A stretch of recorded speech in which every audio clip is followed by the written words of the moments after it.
I had a assault with a deadly weapon charge, and it wasn't because I grabbed a gun or something.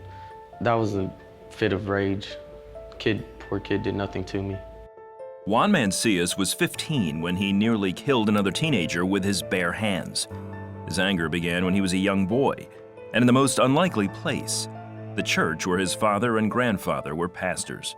So I felt like every single time I went to church, I was walking into a courtroom, and why would I want to go through that? Juan stopped going to church.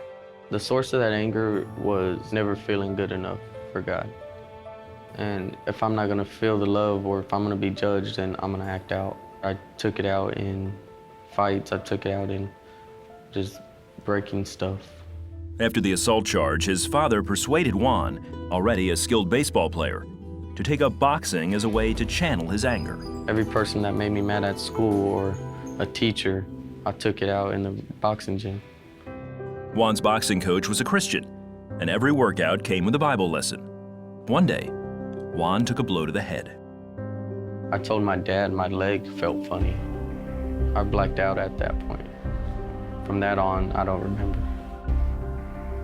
Juan suffered a subarachnoid hemorrhage, a brain bleed, and was rushed to a hospital where he underwent emergency surgery.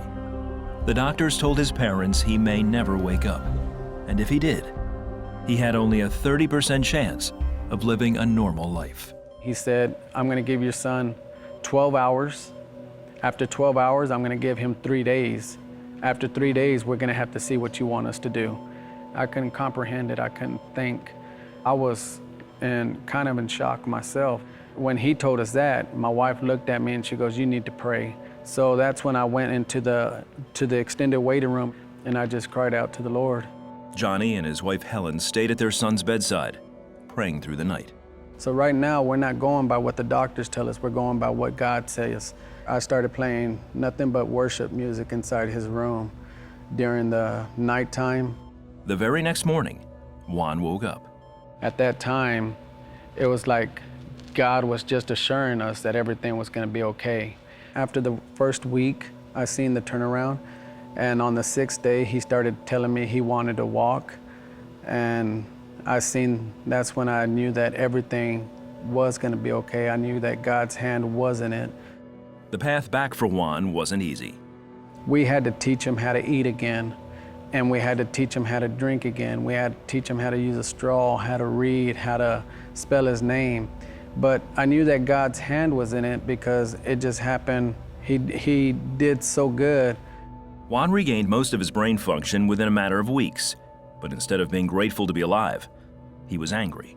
That day they told me I can't box, I can't play baseball, and when it got real to me, I hated God because I felt like he took everything away from me.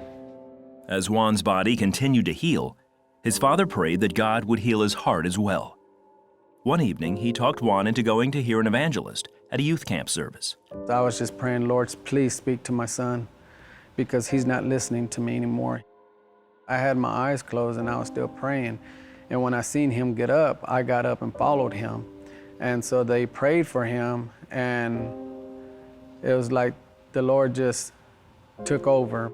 I was so mad at God, and all he was trying to do was give me a hug. That's when I gave up. I was like, I'm done fighting. I'm not gonna win.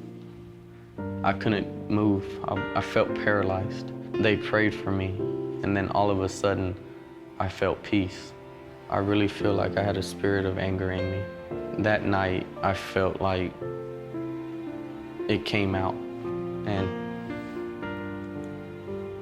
that's when I knew God loved me. Juan surrendered his life to Christ that night. You ever fish for bass? They fight, but your job is to keep them on the line. Let them fight till they get tired. Like, God let me fight, he let me hate him, but I always stayed on his line. And now I feel like he reeled me in. The accident, I don't see it as taking stuff away anymore, because it gave me an opportunity to touch more lives than I could ever do. Today, Juan has returned to both the boxing ring and the baseball field. But most importantly, he sees God in a brand new light.